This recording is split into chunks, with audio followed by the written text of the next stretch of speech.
Muy buenos días a todos. Vamos a hacer otro análisis. Bueno, hoy voy a estar hablando más de la renta variable de Estados Unidos y qué es lo que opino, porque el mercado cripto está muy para hoy, no hay grandes movimientos, las altcoins están planas, el Bitcoin está prácticamente plano. Y lo único que voy a comentar del Bitcoin, estoy en el gráfico de 4 horas, para que lo veáis, cuando pasó lo del tema de de FTX más o menos estábamos por esta zona, los 21.4, hemos visto la caída con fuerza y al final lo que os he dicho muchas veces, ¿no? Después de todo impulso viene una fase de continuación, una fase correctiva que puede ser de esta manera, ¿no? Y en este caso, pues cuanto más tiempo dure esta fase, esta de ahí, es inválida la fase de impulso, continuación, impulso, porque todo mercado se compone de impulso, continuación, impulso. En este caso, cuanto más tiempo dure la continuación, mejor para nosotros, porque obviamente lo que queremos es que se vaya para arriba, ¿no? Pero dicho esto, ahora mismo estamos en una tendencia bajista, obviamente en semana, en diario y en 4 horas también estamos en tendencia bajista. ¿Qué se necesita para que nosotros rompamos esta zona bajista que estamos teniendo? Fijaros, por abajo está bastante claro, la zona de los 15.5 más o menos es nuestra zona de soporte, entonces obviamente si nosotros vemos que esta última fase cae correctivamente, se forman divergencias y aquí nos apoyamos y nos vamos para arriba, gana enteros la posibilidad de que nos vayamos para arriba, ¿no? Pero hay una posibilidad también que no es necesariamente que caigamos hasta esta zona, y es lo siguiente. Nosotros, si os fijáis, desde que hemos empezado a caer y desde que hemos empezado a hacer formación de continuación, tenemos una cosa que es muy clara y es la siguiente. Fijaros cómo aquí se formó un techo, dos techos, tres techos. Después, cuando caímos, se formó un techo y dos techos. Y después, cuando hemos vuelto a caer, se ha formado un techo y otro techo. Entonces, realmente la tendencia es bajista. Y como ya sabéis, todos los mercados financieros, todos los gráficos se componen de máximos y mínimos crecientes, o en este caso máximos y mínimos decrecientes. Como estamos teniendo una tendencia bajista, para romper esa tendencia bajista nosotros tenemos que romper esta zona de aquí, que os la voy a marcar. En el momento que se cierren 4 horas por encima de los 17.260, esta tendencia bajista se invalidaría y podríamos empezar a formar pues máximos y mínimos crecientes. En este caso sería lo ideal. Así que vamos a ver qué es lo que ocurre, porque primero hay que romper esta zona, que son los 16.8, luego en 4 horas hay que romper los 16.9 y luego por último los 17.2. En el momento que en 4 horas cerremos por encima, más saltado el Black Friday, vamos a ver un cambio de tendencia en este sentido. Así que dicho esto, poco más que añadir en cuanto al Bitcoin, en cuanto al mercado cripto, porque ya os digo, es que no está habiendo gran cosa en el mercado. No me convence nada, está muy parado todo y no tiene mucho sentido comentar algo sobre que no se está moviendo prácticamente nada, ¿no? Entonces, hoy quería comentar una cosa interesante acerca de la renta variable americana, los índices americanos y qué es lo que voy a hacer yo de cara al año que viene. Os voy a comentar, yo soy muy fan del Nasdaq, del SP500 y del Dow Jones, ¿no? Al final, cuando tú tienes pensado invertir en algún tipo de renta variable o de mercado financiero, normalmente te quieres ir a la economía más fuerte del mundo, ¿no? Y en este sentido, pues Estados Unidos sabemos que es así, ¿no? ¿Qué es lo que voy a hacer yo? Algo que tenéis todos los que estáis en mi academia, que es este indicador que nos da las entradas a largo plazo. Os voy a modificar una cosa para que veáis. Solo con estas modificaciones podéis operar la renta variable. Entonces voy a quitar yo todo esto y solo voy a dejar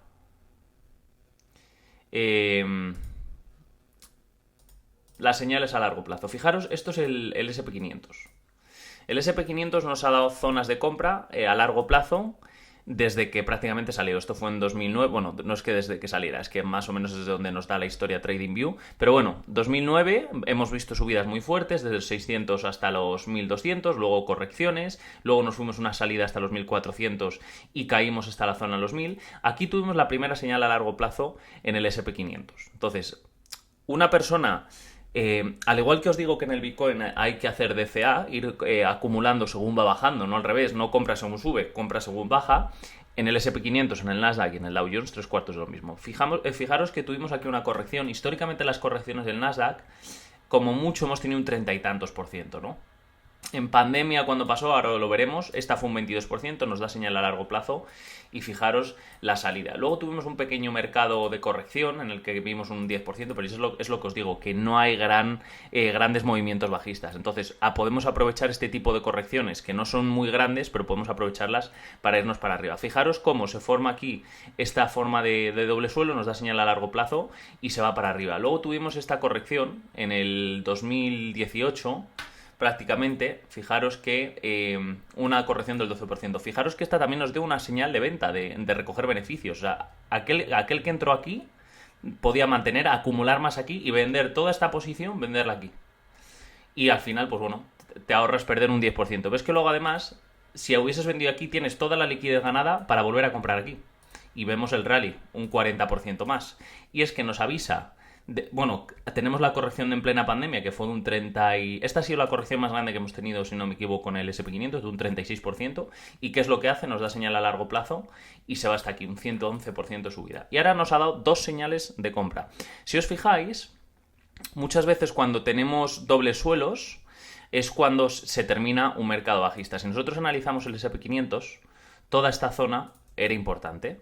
Fijaros cómo se forma el doble suelo, aquí lo tenéis, un suelo, doble suelo y se va para arriba. Pero fijaros en la anterior caída, 3/4 de lo mismo. Veis que aquí tenemos un suelo y doble suelo, por lo tanto, normalmente el SP500 suele dejar dobles suelos cuando va a caer. Así que tenemos un doble suelo, otro doble suelo aquí con señal a largo plazo. Aquí directamente después de la corrección, esta más o menos cuánto fue, de un 20%, ya os digo, la de la pandemia fue la más grande. ¿Y dónde va a caer? Prácticamente cuando cae la pandemia, cae hasta los mínimos de diciembre de 2018, con lo cual nos vuelve a dar otra entrada de compra y nos vamos. Y aquí que hemos formado otra vez un doble suelo. Recordad que los dobles suelos, que es cuando toca dos veces la misma zona de soporte, no tiene por qué ser exactamente en el precio. Fijaros aquí, cuando se forma este doble suelo, el primer suelo está, que fue aquí, en torno a los 2.318 y aquí vimos una caída hasta los 2.185, pero técnicamente esto es un doble suelo técnico, así que vimos que se fue para arriba. Fijaros aquí cómo cae, también se forma el doble suelo técnico, este suelo un poquito más arriba del anterior. Y ahora hemos visto que un suelo en torno a los 3.600 y el segundo suelo pues incluso llegó a caer hasta los 3.495, pero sabemos que esta zona es importante. Nos ha dado dos señales a largo plazo, esta primera, que en torno a los 3.900 y la segunda en torno a los 3.600. Pues la ponderación, el haber entrado en estas dos, más o menos es una entrada en 3.750, 3.800, vamos a poner.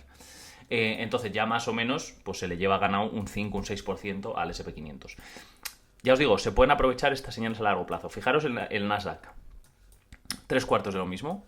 El Nasdaq sale antes que el SP500, nos da una primera señal a largo plazo aquí, como podéis ver, una salida de un 54%, y esta corrección que vimos del Nasdaq, estamos hablando, esta fue una corrección de un 54%. El Nasdaq, tened en cuenta que es muy tecnológica, entonces cuando hay momentos graves en la economía, pues normalmente suele tender a corregir más. Entonces un 54% nos da una señal aquí y otra señal aquí. Doble suelo, como podéis ver, y vemos la salida al alza.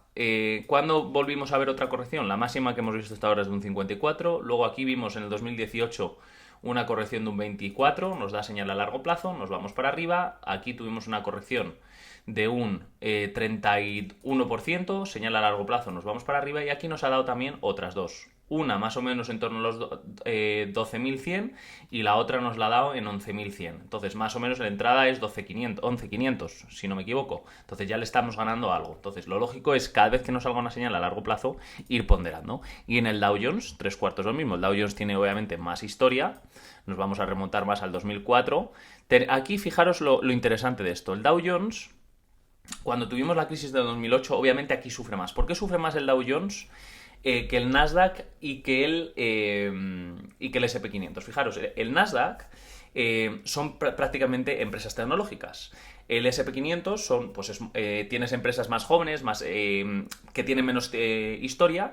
Y luego el Dow Jones son las 30 empresas más tochas de Estados Unidos. Entonces, cuando hay una recesión, como pasó en 2008, todos los sectores, en este caso, se ven afectados. Por eso una corrección en el Dow Jones en un momento bajista va a ser mucho más grande que en el Nasdaq, que es solo el sector tecnológico. Obviamente va a sufrir mucho más el sector global que un sector tecnológico. Aquí podéis ver que vimos 4 caídas seguidas. ¿Y qué es lo que se puede hacer en este sentido? Fijaros que aquí vimos una caída, en el Nasdaq fue un 51, aquí hemos visto una caída de un 54 y nos dio 4 señales de compra a largo plazo. Lo inteligente de todo esto es hacer DCA. Pasa lo mismo en el Bitcoin. Tienes una señal aquí, en torno a los 10.800, luego tienes otra a los 9.000, luego tienes otra a los 7.700 y por último tienes en los 6.500. Si hubieses hecho las ponderaciones de esas 4, más o menos tu precio medio de entrada va a ir en torno aquí. Entonces, el precio medio de entrada cuando entras la última aquí en marzo de 2009, cuando llegas prácticamente a agosto, tú ya estas 4 ponderaciones ya las tienes en beneficio. Por lo tanto, buena señal. Nos volvió a dar otra señal aquí, con doble suelo, nos fuimos para arriba. Entonces, toda la gente que ha ido acumulando aquí, pues ha salido beneficiada. Fijaros aquí otras 2. Nos vamos para arriba con nuestro doble suelo. Nos dijo recoger beneficios todas las anteriores aquí. Y así nos evitamos pues una caída de un 13%. Nos vuelve a dar otra señal de compra aquí, después de la pandemia. En la pandemia, ¿cuánto se fue? Fijaros que aquí en la pandemia el Dow Jones cayó un 38%.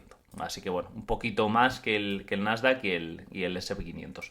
Y luego nos ha dado estas 2. Como podéis ver, el Dow Jones está subiendo más que el S&P 500 y el Nasdaq, o sea, ha pagado una subida más fuerte. Tenemos una entrada en los 31.200 y la otra en los 29. Ya estamos en 34.100, con lo cual el precio medio de entrada más o menos por aquí, pues ya le llevaréis siguiendo esta estrategia un 10,38. Así que espero que os guste este tipo de estrategia, pues muy sencilla, lo podéis configurar en el indicador. Todos los que tenéis el indicador, o sea, todos los que estáis en la academia tenéis este indicador y ya está. Se pueden comprar ETFs del S&P 500 y del Nasdaq. Pues fondos indexados o fondos de inversión que tengan una ponderación más, a lo mejor si quieres invertir más en el Nasdaq, pues que tengan más ponderación en tecnológicos y demás. Así que esto es un poco la estrategia a seguir no soy experto ni mucho menos en este sentido, en renta variable. Lo he estudiado, al final hice economía y finanzas, estuve bastante en Estados Unidos además, con lo cual sé más o menos cómo funciona, pero no soy experto como lo puedo ser en criptomonedas. Así que, dicho esto, espero por lo menos que os sirva de ayuda las personas que tengan intención de invertir a largo plazo, sobre todo en fondos americanos, que al final es la economía más fuerte.